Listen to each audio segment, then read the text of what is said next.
Hello, hello, hello. Christina here from the Mast Cell 360 team. Delighted to be with you again here on a Tuesday, 1 o'clock.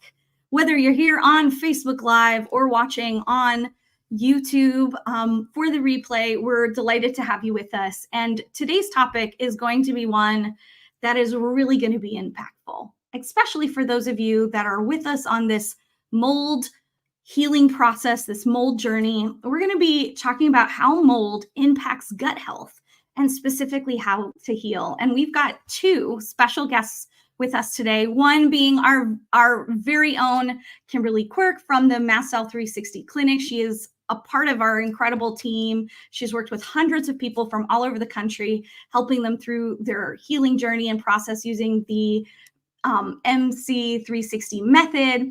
And then we've also got Steven Wright with us. You guys know him. You've been a part of this community for so long. You've heard Steven from Healthy Gut speak and share and be a part of interviews in the past. So they are with us today. We're delighted to have them both. I'm going to bring them both on live here in a minute. But until then, I'd love for you to go ahead and let us know where you're tuning in from today, especially for those of you down in Florida or possibly traveling right now. We're keeping you in our thoughts and our prayers with everything going on with Hurricane Milton. And we are, so let us know where you're tuning in from. We're excited to have you with us today. And as always, we wanted to just do our show disclaimers. This presentation is for informational and educational purposes. It's not meant to treat, diagnose, cure, or prevent illnesses. Be sure to discuss any health recommendations with your healthcare provider. All content in this presentation is copyright Mast Cell 360, and it's not for your personal, it's just for your personal use, non-commercial. And if you need to use it, just let us know. Send us a message over to Mast Cell 360 to our support inbox. And we do work with our affiliates here. So some links shared during this presentation, as well as on our website, are affiliate links, which means Mast Cell 360 does take a very small commission if you purchase through the link. We only recommend products that we love and we use personally in the Mast Cell 360 practice or in our supplement store. So just know that it never costs anything extra to you. All commissions support the newsletter, website, ongoing research, so we can keep doing what we do here at Mast Cell 360, providing you with free tips, recipes, information, and more. Awesome. As always, thank you so much, everybody, for your support and for being with us. I see we've got Catherine in Colorado. We've got Miriam in France. Hi, Miriam. Good to see you again today. Wyatt's joining us from Chico, California. We've got Duncan in Spain. We got the UK showing up today. Hi, Jenny. Vancouver, Washington. Christina. Guys, I love this. Joyce tuning in from St. Louis. Hi, Morin. I think I said that right. We've got Belinda in Sweden. Hello, everybody. Teresa is joining us from Arizona. Love having our international community with us today, and I know you're here. So let's get straight to the best of the best and bring our incredible guests on stage. Before I do so, I want to let you guys know we are going to do a live Q&A today. It's been a while since we've done one. So if you have a question specific to the topic of mold and gut health for Kimberly or for Steven, we'd love for you to put that in the chat, okay? Only submit your question once. Our team on this side is going to go ahead and mark those, and we'll answer those at the end, okay? Just please try to refrain from anything too personal or health like specific, your personal health specific, so that way we can all learn from your question. All right. So in regards to what we're going to talk about today, we're going to talk about how mold can impact your gut health, what supplements are an important part of helping heal your gut.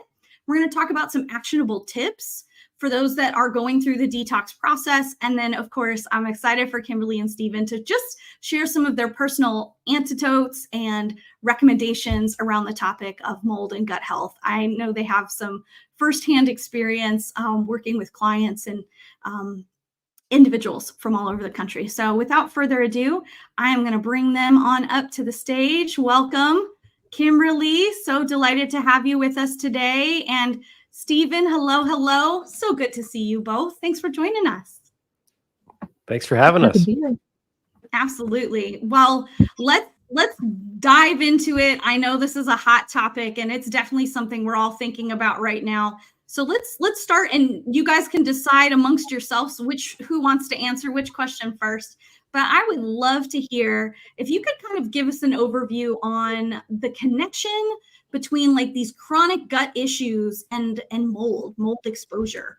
What does that look like? And I know, Kimberly, last week we talked about what the symptoms could be or the types of chronic gut issues.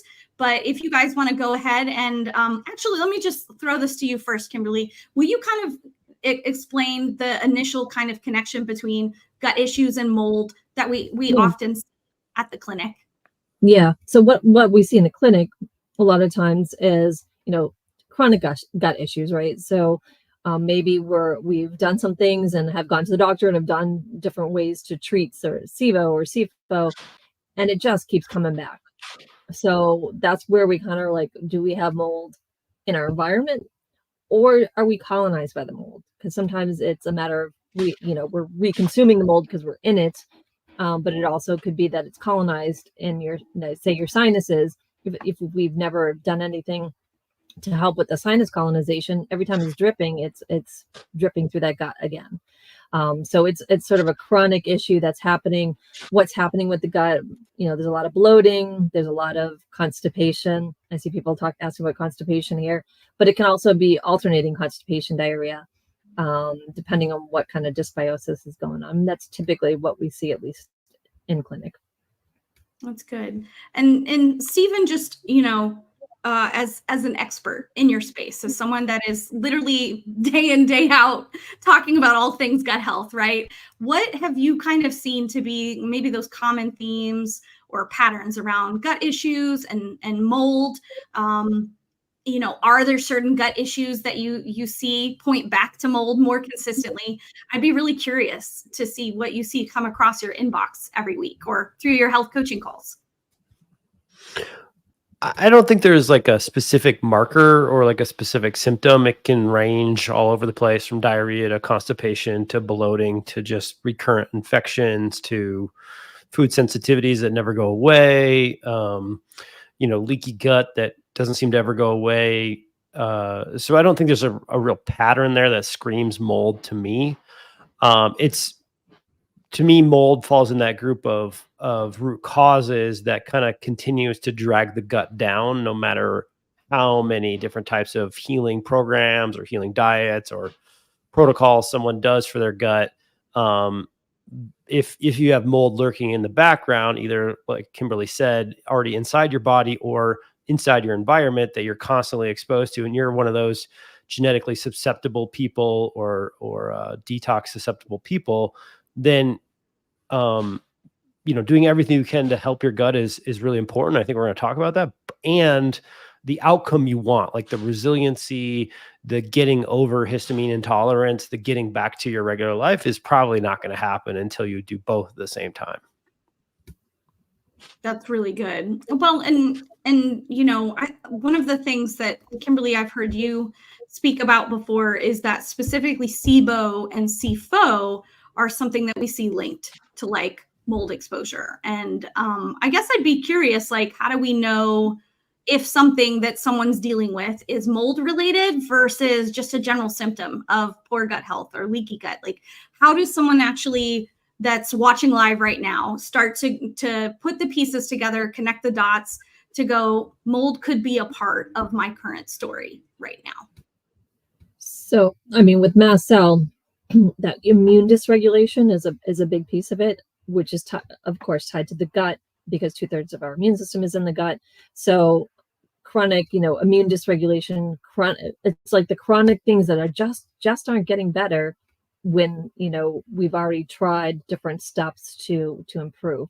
And then, I'm just very suspicious of mold when it's somebody with mast cell, and, they've maybe moved to a new house and things like that, and they have constant exposure. So it's kind of, where I take it. So it's something you can test, right? So we'll run a real-time lab mycotoxin test to kind of see what's going on. Could this be a root cause of what's going on chronically with their gut? And to me, it's almost like having that mold on board is kind of like swamp water. How do you get better when you constantly have something that's kind of swampy, right? Sorry, Stephen, Yeah, go and ahead. isn't it true, Kimberly, that and maybe this isn't true, but one thing that I find interesting too is if you're considering that mold as part of your set of real causes of your problems, if you start some binders and you see like an immediate boost in your experience in your mental well-being or your sleep or energy levels, isn't that kind of like in your mind sort of like a ding ding ding, we got a winner here, this is part of the issue? Yeah, yeah, for sure. I mean, some people are sensitive to all supplements, so those people are reacting to everything. But given if it's somebody who is able to onboard supplements, and yeah, a binder is making them instantly feel a little bit more energetic, a little bit better. That's another huge red flag. Yeah, get some mold going on. I'd love to just ask of those that are watching today, whether no matter where you are in the world, like, have you ever done mold testing? So go ahead and put in the chat. Let us know if you've ever done mold testing and found that you are dealing with some level of mold exposure. So if you are dealing with mold exposure, just go ahead and put a yes in there. And if you're not sure if you have mold, but maybe you suspect it based on some of your health symptoms, I'd be curious. Just put a maybe in there. So a yes if it's for sure, and a maybe if not. I'm just curious of those that are watching live with us today, what, where they're at possibly in the process. Okay, I'm seeing the yeses come in. All right, so you are on the right call, that is for sure. So glad you're here. So let's talk about the healing process then, because that's what we're all about here, right? So at what stage in the healing process should we maybe be focusing on gut health? Kimberly, I think I'd love to throw that to you to kind of talk through.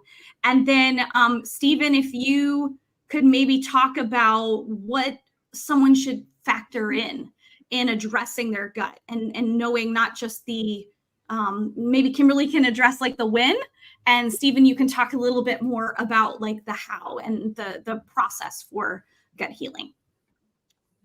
So yeah, in clinic, I mean, definitely the first time we're meeting with people, we want to improve that digestion. Digestion is so important for health, right?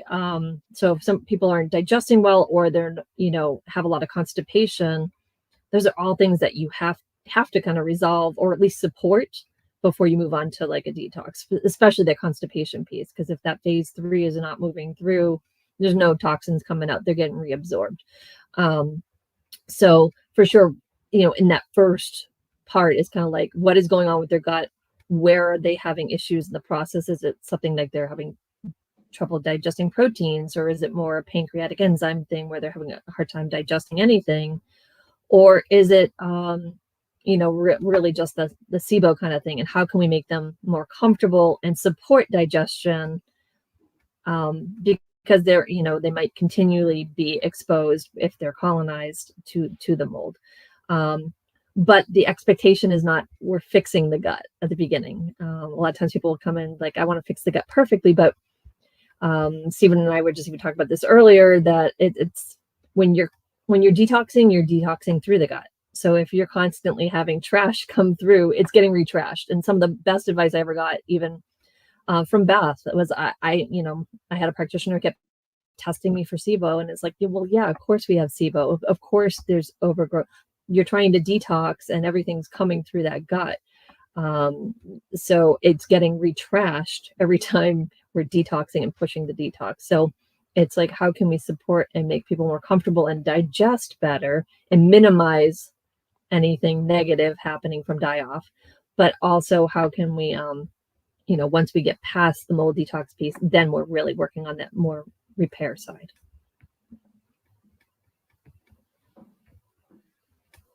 Yeah, I think people kind of, and I get it because I'm a very goal-oriented person. And I think in my earlier years when I was trying to get well, it's very seductive to grab a lab result or whether it's a gut lab result saying you have SIBO, or a mold test that comes back like partially positive, like mildly high, but not like screaming high, and be like, that's my problem, and like go like balls to the wall to try to like focus on that, like reorient your entire healing journey, your whole like, oh, finally I found the thing. And what I found, and I think I've seen this play over and over, is there's never one thing. And also if you put your blinders on and you just focus in on one thing, whether it's just the gut or just mold or something else, just hormones, you'll invariably do damage to other parts of the body because you're not really keeping the whole body in perspective when you're thinking through things. And so I think it's probably not as prevalent in this community because Beth was so into stomach acid and she was so into digestive enzymes and, tributyrin and all these different things about the gut very early on for histamine related things, mast cell related things.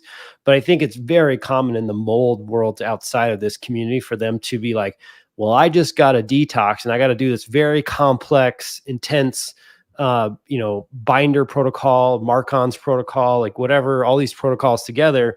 And the majority of those protocols that I've seen, not the MC360 mold course, they totally just leave out the gut. And if you do that, as Kimberly said, mycotoxins they're going to cause damage as they get mobilized and got rid of.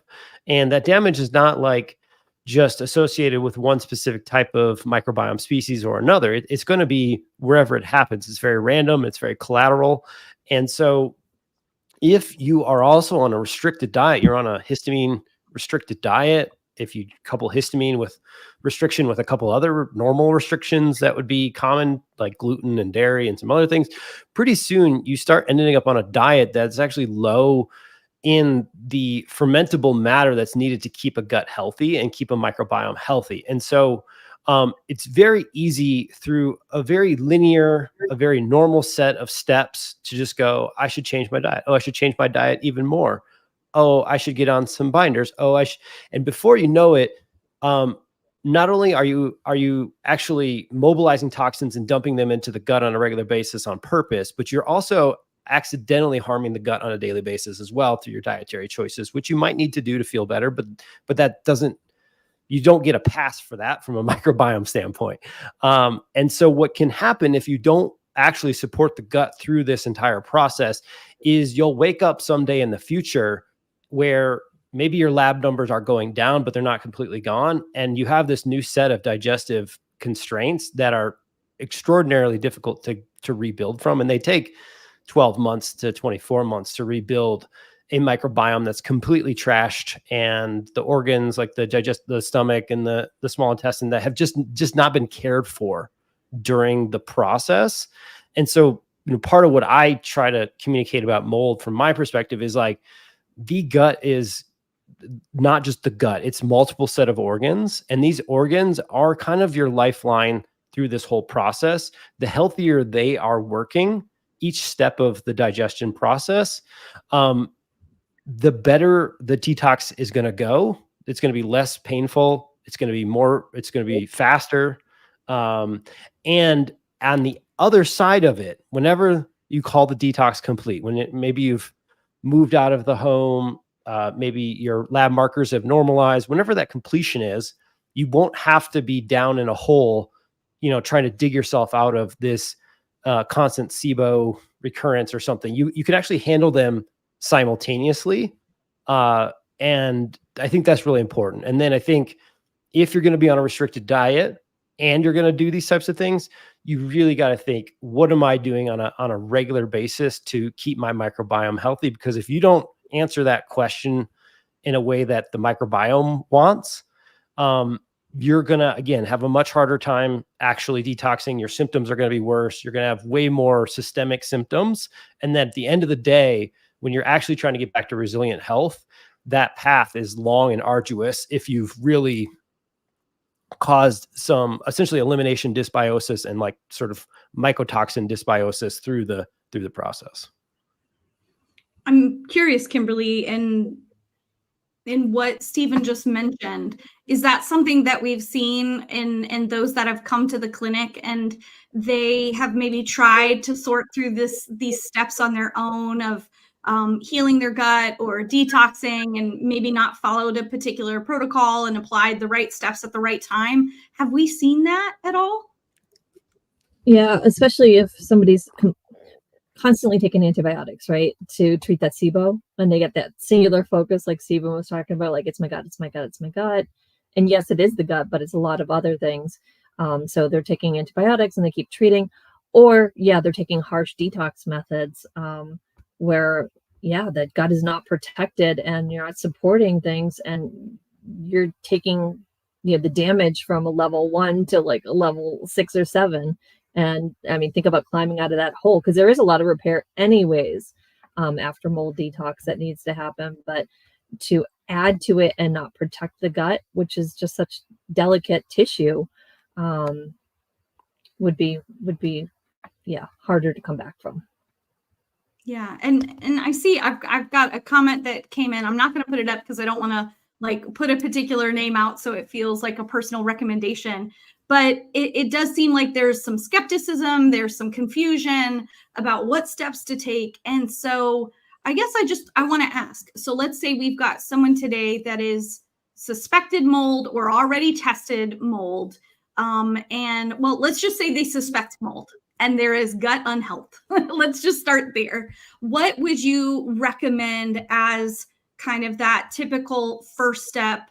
Like, let's start from like step 1, Kimberly, like from the testing part, and then go a couple notches down. And then Steven, I'd love for you to chime in and share some of the ways that we can support our gut during the detox process intentionally. So with mast cell especially, you know, we want to stabilize, right? So how do we stabilize? We're looking at the environment, taking away the triggers, but we're also supporting. So we're supporting the gut and we're supporting digestion, and depends on what that person's issue is in their gut, because everyone's going to look a little different.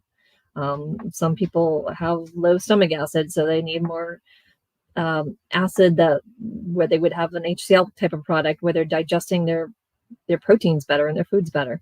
You know, that becomes very individual, where the weak point is and what the symptoms are and how you can best support it. But yeah, but stabilizing for sure, and being gentle and not pushing, and supporting all the way through is what I would say. Okay, so step 1 is stabilizing. How would you recommend someone typically stabilize?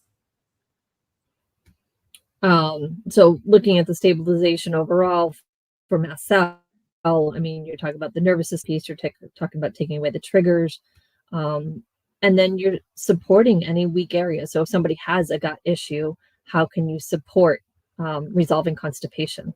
Becomes kind of number 1 for, at least for me, so that they are able to finally detox, even you know. And then, you know, digestion, you know, they need to be able to digest and break down and have the vitamins and minerals for their food, so they don't have any shortages of nutrients that they need to support detox. So. Okay, that's great. I know those are a lot of the key conversations that are happening in the MCAS strategy sessions that we just rolled out, where they're doing the one-on-one calls and they're being able to actually help individuals that aren't maybe ready for like a clinic level involvement with a practitioner or someone like yourself, Kimberly, but they're looking to kind of like get moving down the path of stabilization with like a clear plan. That's an option. Cam, if you can post the link to the MCAS strategy sessions, I think that'd be good to put in the chat for today. For those that know that they need help there, we can start to get them help there. If they know they need that more intentional help, or they're further along, we always recommend the clinic as an option. So we'll make sure we put that in there as well. And then let's say oh, sorry. Go ahead. I was going to say, I see the question, like, how do we stabilize if we're triggered by everything? So it's like, yeah, that is that stabilization piece where we're trying to, is it nervous system? Is it an internal, or is it external? You know, are you living in mold? So for me, as somebody who had mast cell, for 3 years, it was me living in mold, and it was very hidden for me. And that did not calm down, and that histamine drive did not stop until I dealt with my environment. So making sure you're looking at the environment, but also calming down the nervous system, that you don't get caught up in the fear, adding, you know, fuel to that fire as well. Yeah. Absolutely. And then on, let's say they're moving down kind of that path of healing. And so, Steven, like, I would love for you to share kind of some specific strategies that you've seen work for those that are looking to address, mold, or just in general address the detox process. You are kind of a guru. Can we say guru? Are we experts? No, I don't like that word. I'm not. I'm never going to be a guru. I'm a student. I'm a lifelong student of gut healing and science, and trying to live my best life. Which is taking a lot of turns into mental health and histamine and all kinds of fun things. All kinds of fun things, that's for sure. And I know, but yeah, I would say Kimberly. What Kimberly said there is like, step one, like if you're not following some sort of nervous system care, that is like your first step. If you're on this call, you're reacting to everything, start with the nervous system care, buy the nervous system course from MassCell 360, and then either do an inspection of your home with a flashlight and crawl around on your hands and knees and look behind everything and look for water damage, or hire someone, or do the real-time mycotoxins test. Those two things are going to tell you what you need to know. I think the thing that people that I see too common, and Beth and I would get in conflict over this a little bit sometimes, is this intense drive to be absolutely mold free. I think there's a law of diminishing returns where mold is flying around every day. If you open your windows, you could get mold spores in. It's actually probably going to happen because it's just everywhere. It was here before us. It'll be here after us. It will win the apocalypse. And so there is a level of you have to take this seriously, like go take this seriously. Like Kimberly just explained, I just explained. And there's a law of diminishing returns where if you have a Jasper filter or, whatever air doctor filter you have in your house, if you've eliminated the majority of the mold possibilities, it's time to move on. And I think whether you're into the mold detox protocol, like because you have high levels or medium levels or whatever levels, it's really hard not to have gut problems. And so every day that you're in pain, your nervous system's not going to like that. So if you're like, I'm trying to care for myself, but your insides are like, crumpling in on themselves, feels like knives or something.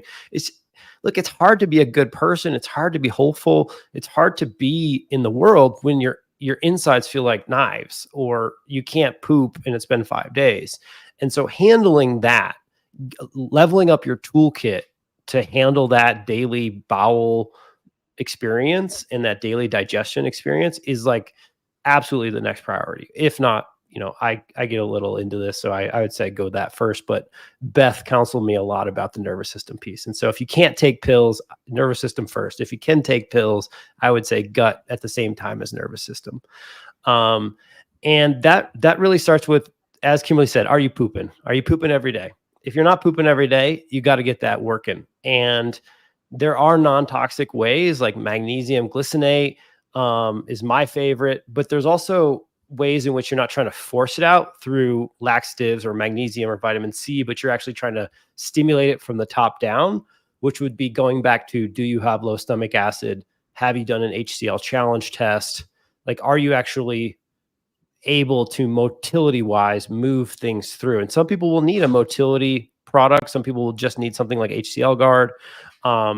And the combo is typically where it comes in. It's not just one thing. It's not like you just get to go press the easy button on constipation, because some folks will be in enema territory where they need to enema, a few times a month. And the rest of the time they're playing with dosages of magnesium that are 1,000 or 2,000 milligrams a day, which some people in this call will be like, oh my God, they're going to die. They won't. But you got to realize that the spectrum of constipation is very big. And the goal is for you to figure out your best non-toxic formula for dealing with it. And my experience over the last 15 years working with individuals is constipation is highly related to, are you moving your body? So like, are you getting out and getting your 10,000 steps a day? Are you doing something every day? Are you drinking enough water. I'm not saying you have to drink, 60 ounces a day, but I'm saying, like, are you somebody who literally doesn't drink liquids throughout the day, and you don't eat fruits and vegetables because they somehow make you upset from bloating or histamine or something? Like, if you're not consuming nutrition that contains water, and you're not drinking drinks that have water, that can be an issue. Other people have low electrolytes. Other people are eating like a low fermentable diet and a low fat diet, and there's just nothing there to work with. Like, it's just protein. If it's just protein, there's like actually not that much to make. Like, there's not a lot of stool to make from that. And so there's all these little factors, but I would say that the really narrow, easy path in the beginning is dose up on your magnesium glycinate. Obviously, I love our product because the lack of fillers and the strength per capsule, but other people might need magnesium oxide. But I'm just saying, don't start with mag oxide if you've never done this before, because it's very easy to spend the next 4 hours on the toilet. And then try some, try some HCl, whether it's our HCl or somebody else. And as soon as that's working, to me, the very next step is what's happening inside of your gut. Where's your butyrate at? Because if you're not protecting your butyrate, the rest of the gut will fall apart if it hasn't already fallen apart. And so that's my very next thought is, okay, where's your butyrate levels? How's the rest of the gut going to function for the next 3 months, 6 months, 12 months, 24 months while you're on a reduced diet, while you're working through the detox protocols, and whatever else comes next? Because there might be a parasite protocol. There might be a SIBO protocol. There's a number of protocols. Every one of those protocols, if you don't have butyrate supported, again, you will end up in a deeper hole than necessary, and you will suffer along the way.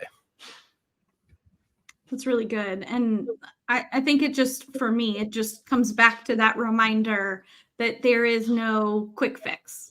I love that it was like, don't just press the constipation free button here. There needs to be a sustainable long-term approach to the healing process, especially when it comes to gut health, and that you can, not to be scary or alarming, but the reality is, you both have seen so many, cases and worked with so many individuals, and that you know how to deal with these types of issues, and you've seen the good and the bad cases. So I'm grateful for your wisdom and for maybe caution. Maybe that's a good a good word to throw in there.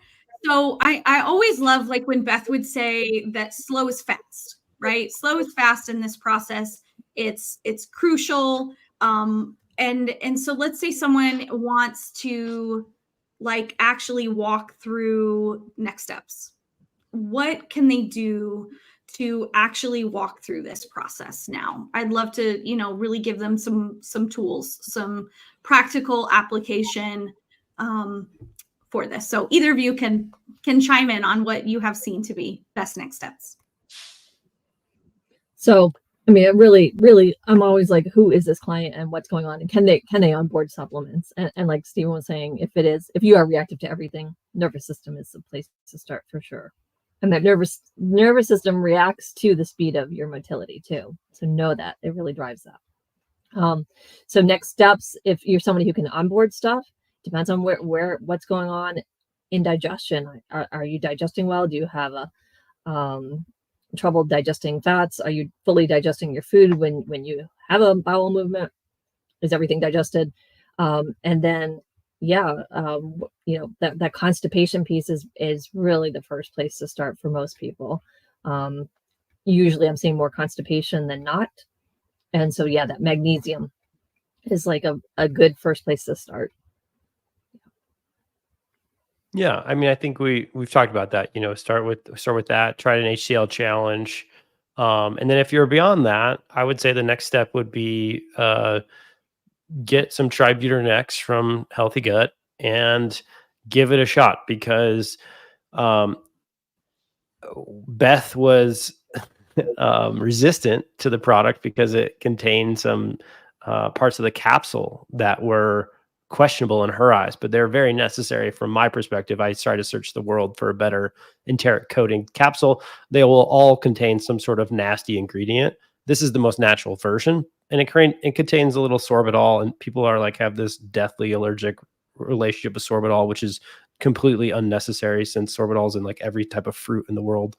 But there was a time period where she would try other butyrate products and they just didn't quite have a mast cell calming effect that Tributyrin X does. And so the amazing thing is if you can get pooping and you can check for low stomach acid doing an HCl challenge, and people are asking how to do it, just Google it. Or Beth and I actually have done HCl specific talks. I'm sure Christina and the team can refer you. They're on Facebook. We go through them deeply. And then after that, if you can onboard Tributyrin X, it is the one product for mast cell activation and for histamine related issues that you not only get the mast cell stabilization, but you also are just doing replacement butyrate, which is the fuel needed to suck the oxygen out of the gut. And if you don't suck the oxygen out of the gut, the oxygen grows, which is good if it was inside your veins or inside your heart or your brain. It's very bad inside your gut because the best bugs, all the bugs that we want to grow, the healthy ones, are anaerobic bacteria. And anaerobic means without oxygen. These bugs, it's be like us going to Mars. Like we need to take oxygen with us. We can only exist in a certain atmosphere. These bugs can only exist in a certain atmospheric condition. And the reason that butyrate is so key is that the colonocytes, the cells that line the colon, as well as some of the small intestine cells, they will suck butyrate and they'll suck oxygen out of the gut area into the cell. And then they'll do something called beta oxidation, which is a metabolism of those things for fuel. And that's their preferred way to do it. If they have to do glucose, there's a bunch of studies that actually suggest that starts to lead them towards a cancerous pathway. It leads them towards an inflammatory pathway. So you don't want that. You want them mostly doing beta oxidation. And so when that's happening, it actually keeps the oxygen levels low in the gut, which allows the right type of microbiome to grow. And even if you're on a restricted diet, that's like low in fermentable matter because of whatever your issues are, at least you'll have a good mixture of bugs. They'll just be in a very small amount. They're like this, almost like the starter culture for the right outcome is there, and it's stable, which is what you want while you're on the restricted diets and you're going through the detoxes. It's if the oxygen level gets too high and you're constantly throwing mycotoxins, and then every once in a while an herbal killing protocol, and then a prescription killing protocol, and then before long the community has just been bombed to pieces down there, and it doesn't have the right atmosphere to regrow. And so nature, I think one of the laws of nature is nature wants to live, and it doesn't matter the type of, you can have all your moral judgments you want, but nature just lives and bugs just live. And so if the oxygen level is high, the bugs that thrive in a higher oxygen state will just grow in replacement of those bugs you want. And so something like Tributyrin X through this whole process, I think is like a cornerstone to coming out the other side in a healthier place, as well as just getting better results along the way, because it can protect the leaky gut, it protects the mucus layers, it protects the mast cells and the microbiome.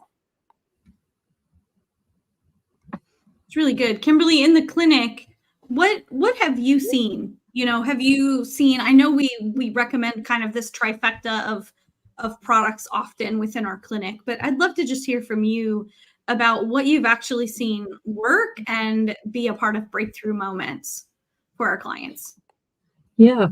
So like Steven was saying, the constipation piece is usually the first piece, making sure that's working. But after that, for sure, if somebody's able to onboard Tributyrin, they're onboarding supplements well. It's one that I love, especially if somebody has loose stools. So I don't know if you want to talk to that, Steven, a little bit about like what happens there with why, because it does slow it down a little bit. So I don't know if you want to talk about that a little bit. Yeah, I mean, if you're having loose stools or diarrhea, I've never seen anything more potent for those people who have chronically loose stools, despite doing HCl and a restricted diet and all these other things. The dosage you might need might be much higher. It might be 6 or 12 a day or something like that. Our belief, and we don't have the money yet since we're a small family-run business, but hopefully one day we're going to have the money to test for this.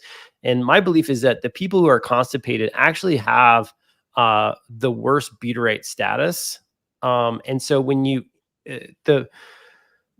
one of the most frustrating things about healing is that sometimes you can get the entire matrix of things right, and you can be like, I am butyrate deficient, or I am magnesium deficient or something, but you're so deficient that when you introduce the compound that you need, you actually have this thing called a paradoxical reaction where it inflames you in your experience. It could be your mental experience. It could be whatever. It could be any number of symptoms flare.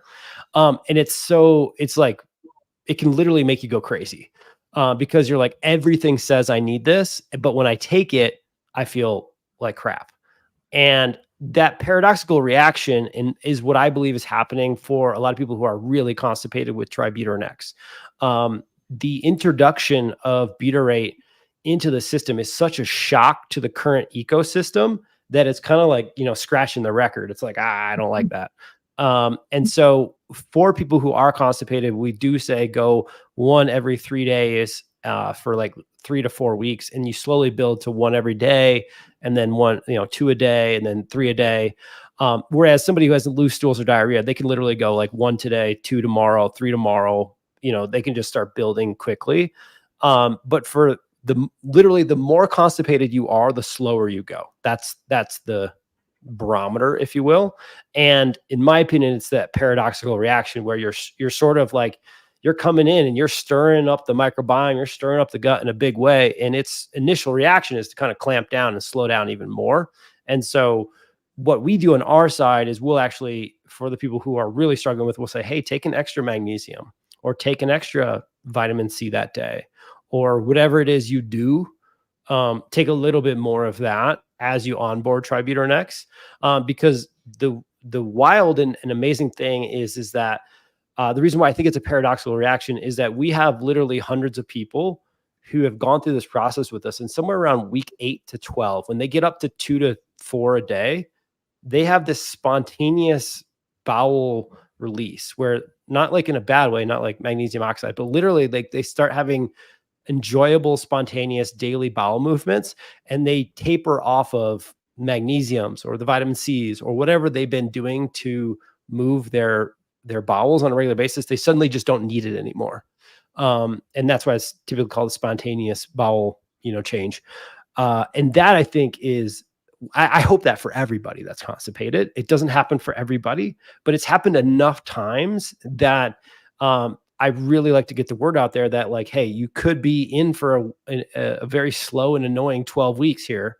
But if you can get to a therapeutic dose, which is 3 or more, usually a day, really good things can happen. Thank you, Steven, for sharing that. And I'm sure there's some individuals that are wondering that. Like Bella actually asked this kind of question. She was listening to you, talking about taking it 2 to 3 times a day and finally getting up to that dosage. But one of the questions I wanted to ask, which is something we do here constantly, is, does tributyrin X have mammal-derived ingredients? We've got some very hypersensitive and highly sensitive clients, as well as individuals in our community that maybe are dealing with an alpha-gal type scenario. So can you answer that question for us, Steven? Because I know you hear it all the time. Yeah. It's not suitable for vegans and vegetarians because the enteric capsule has bovine gelatin in it. And so if you do have alpha-gal, unfortunately, you can't use the product. If you're like, why is there not a vegan product? Like, I get it. Like, if I could have, like, you don't think I didn't know that a vegan version would have sold better? Like, I knew, I knew it would have. It's just that there's still not a commercially available vegan capsule that's actually enteric coated, that doesn't contain like intense weird chemicals. Yeah. And so, maybe as the years go on, maybe we should make that, maybe we should just do that. Maybe we should do one that's a vegan one that has the chemicals in it, because it's probably the small amount of chemicals that are super man-made and maybe slightly toxic are probably better than no tributyrin at all. But unfortunately, right now, we just haven't made that step as a company, and we haven't found a true enteric capsule. If you ever find one that's a true enteric vegan capsule, like, send it my way. I would love to offer it. This is not me being stubborn. It's just me trying to build the best product possible. Yeah. We appreciate that, Steven. It's not created equal. I've tried the other butyrate products before this one even existed, and we could not stomach them. per se. And yeah, I do credit Tributernex with I was at dosage of 6 a day, like 2 or 3 times a day, with really protecting my gut and getting things rebalanced for me. So, and I did that through the detox process. Oh, awesome. I didn't know that.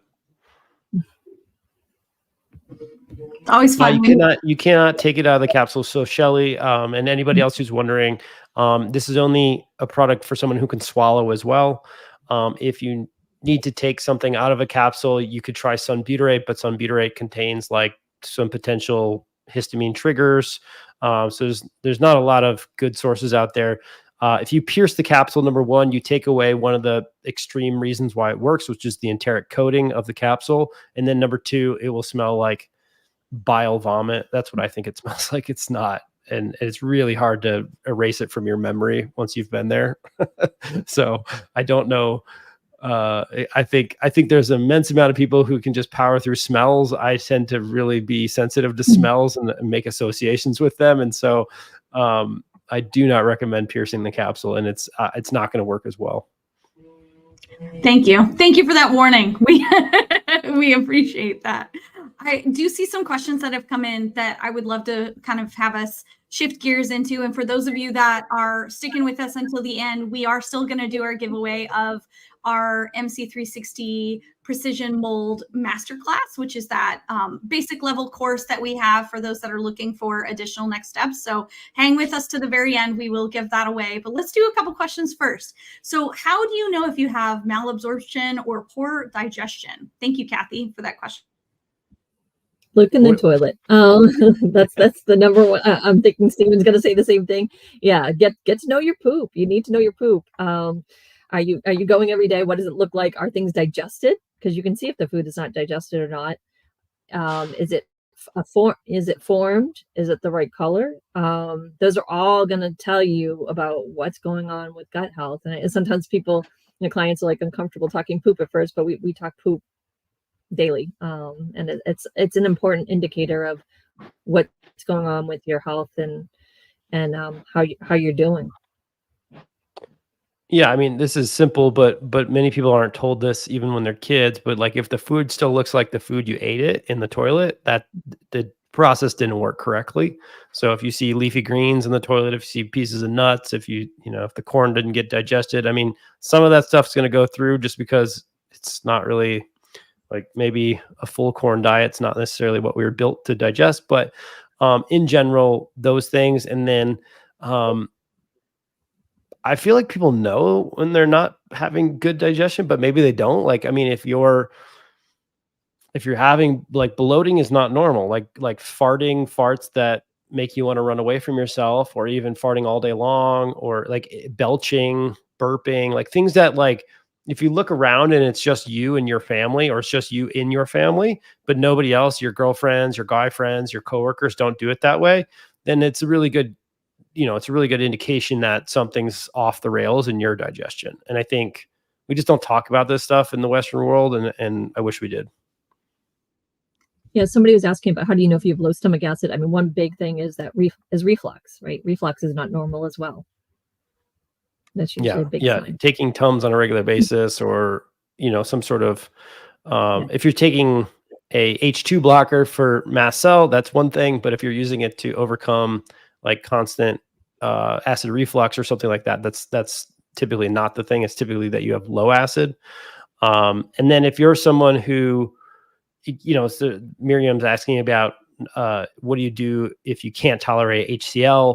I think the next best thing is take extra digestive enzymes and work on a mucus healing program, which depending on who you are and what your sensitivities are, like you might need something specific there. Tributernex does help with the mucus membranes, but a lot of people will need something like DGL or some other mucus membrane healer for a little while. Low estrogen is also a common cause of destroyed mucous membranes. So getting your hormones tested can help you there.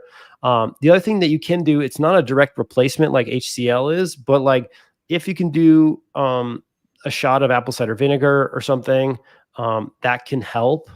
Doing it for years and years and years, in my It might strip away the enamel on your teeth, but doing it for a year or 6 months could also be helpful. Because and the reason why is it's just like a 2.5 on the pH scale, which is really close to the 2 or below that you need to get your stomach to. Yeah, we sometimes suggest, if they tolerate lemon, a little bit of lemon water or something, just something acidic that's going to help you add a little acid and break things down better in the gut. Yeah, and some people can just take 4 holozymes or 6 holozymes, and they can kind of override it for a little while till they get healthier. So that's often what I tell people to do, on top of the lemon or the apple cider vinegar or something. Gotcha. Sorry, y'all, I was on mute and I was typing our winner's name out for Cam. That's what was happening behind the scenes here. Well, I know you guys both have a hard stop, so I've got a final message or question, I should say, that I would love for y'all to answer. But in the meantime, I'm going to throw this slide on up and just let everybody know. So if you are thinking about a next step for your health and you'd like to kind of go through the MassCell, MCAST 360 method, like our true method that has been curated by Beth and utilized between our community all over the world. And Steven, I'm sure, I feel like we should add like a little asterisk to all of our products, because you've been a part of creating them all behind the scenes and conversations with Beth. And so we want to give away one of these. We're going to do this every Tuesday. So for today, we're going to give away, if you will, drum roll, please, a special one to Denise Briscoe. So we've got that coming your way, Denise. If you'll go ahead and email us at support@masscell360.com. We'll grant you access to your course. And for those of you looking to go ahead and get started, you can take advantage of our special offer that we have running this month to enjoy our brand, our course. We've got some new exclusive content that's going to be added to this course as well. And so you can save $100 when you enroll today. You have until the end of the month, though. So we wanted to let you all know that, so you can budget accordingly. No need to rush. But as always, we just want to make that available to you as a resource as you're, on your healing journey. All right. So without further ado, I would love to tackle this last question with you guys. Let me pull it up, because now all the comments have come in. Okay. And I think this is like a perfect full circle moment to ask this question. I'm going to put it up on the screen here. Wyatt wanted to know, does Tributyrin X help with leaky? Yeah, I can say definitively yes, it does. But I'd love to hear what Kimberly sees, because she's in the trenches with this on a regular basis. But yes, it is the one product. I don't think in and of itself it can completely fix everybody's leaky gut, but it's the one product that hits all 5 layers of the gut that tend to fail, that end up being called leaky gut. So leaky gut is not just one failure in your tight junctions, and then food and toxins are flowing freely into your body and causing all these issues. Like, that's like the last part of the whole sequence. And there's a lot of layers before that. Your body's not, it's not fragile. It's not built with like some sort of simple mechanism that would fail inside your gut. There's a lot of feedback loops, and there's a lot of protections in your gut to keep you healthy and keep the food inside where the food's supposed to be, the toxins where the toxins are supposed to be, and everything else where it's supposed to be. But Tributyrin X is the one product that does support all the pathways from the research that I've done that are associated with those layers failing. But I know Kimberly's running a ton of labs on people on a regular basis, and so I'd love to hear what she's seeing. Yeah, I mean, I see it as one piece of it. Like you said, it depends on what's going on. There's the mucosa lining, right? So like you were mentioning, the DGL or like a marshmallow root or a zinc carnosine or an L-glutamine are all things that can really help that that piece if you've really worn down that mucosal layer that's got down to the villi. And then but yeah, I mean, Tributyrin X is a big piece of a whole digestive protocol. So it's never, like Steven was saying, one product per se, but there's a pretty big piece that doesn't sound like there's anything else that kind of comes close to matching it, especially with that enteric coating. Wonderful. We always love getting to experience these like true deep conversations around these products, because it's one thing to hear about a supplement or hear about something we recommend in the clinic, but to hear like the real world just answers and questions that we have here at the clinic, or that you hear about, and conversations you have, Steven, with your team. And gosh, you're probably, I mean, y'all ship globally, don't you? I think at the Healthy Gut organization level. Yeah, that's what I thought. So for those of you anywhere globally, this is an option for you. I just, again, here's the special code. If you are new to trying Tributyrin X, we definitely encourage you to take advantage of the first time offer, which is where you get $15 off your order. You can use this code right here. So that is accessible for you. And we also offer the same product in our supplement store. So we'll post that link as well in the chat if you want to go ahead and get it through MassCell 360. But we definitely encourage you, if it's your first time around, you can go ahead and shop right there at the Healthy Gut store and ask their team all the questions that you have, because we know you always have questions, especially for those of you that are a little bit hypersensitive. And so I see Miriam asking, do you send to France? And so my assumption would be yes, right, Steven? Yes. So Miriam, yes, it is. Feel free to give it a try here. And we're just grateful for both of you. And I'd love just for you guys to share any final thoughts you have today in regards to mold and gut health, and what they can do to, keep moving forward, even when it feels like a step back.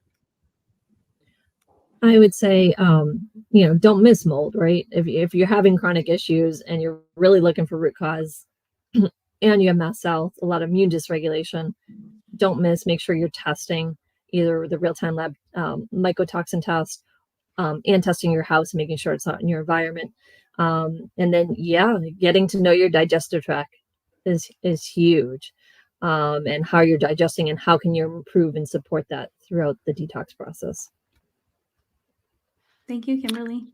Yeah, and I would just say, like if you're going to do mold detox, please do a gut support protocol. If you're going to do a mast cell protocol, please do a gut support protocol. If you're actually going to do anything, please do a gut support protocol, because the gut is the window or the key to essentially every other system in the body. There's a connection there. There's always whether it's your eyes, your bones, your mast cells, your brain, there's an axis that's related to the gut and how it's functioning and the immune cells that are in and around the gut. And so I would just say, I know cost becomes a thing. I know pills fatigue becomes a thing. I know just like time and attention becomes a thing when you're in these phases of healing journeys. I've been there many times. I've watched my wife go through it. I've coached a lot of people through those phases. And I would just say that let's always try to make sure that there's when you're looking at your stacks, when you're looking at your protocols, make sure that there's a few products in there. And I'm not talking about probiotics.